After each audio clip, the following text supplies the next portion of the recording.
नमस्कार मित्रांनो, मी शेतकरी गोविंद कराड माझ्या यूट्यूब चॅनलमध्ये आपलं मनापासून स्वागत करतो। आज खास तुमच्याकरता माहिती घेऊन आला।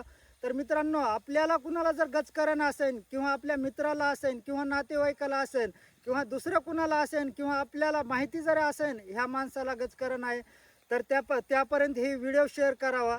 तर मित्रांनो, पाहू शकता आमच्या भागामध्ये ह्या वनस्पतीला बिलाईत म्हणून ओळखितात। तर मित्रांनो, ही संपूर्ण जी झाड आहे ती बिलाईतीच आहे। तर ह्याची आधी ओळख करून घ्या।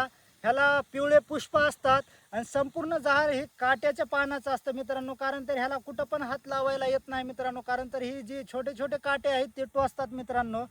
तर माहिती देण्याचं असं कारण असं आहे की आपल्याला जी गजकरण आहे ती गजकरण ह्यानं लवकरात लवकर कमी होतं। तर वापर कसा करायचा मित्रांनो, ही जी पान आहेत ते मित्रांनो तोडून घ्यायचे, हाताला काहीतरी बांधायचं, तुम्हाला जसे तोडता येते तसे तोडून घ्यायचे।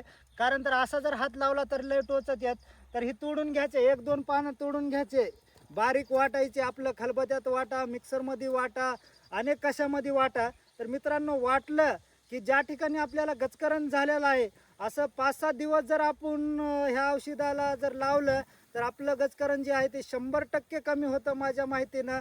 आणि जास्तीत जास्त ही व्हिडिओ शेअर करावा, गरजेवंतपर्यंत ही व्हिडिओ लवकरात लवकर पोहोचावा। तुम्हाला सर्वांना बघणाऱ्याला माझी नम्र विनंती। जय हिंद, जय महाराष्ट्र।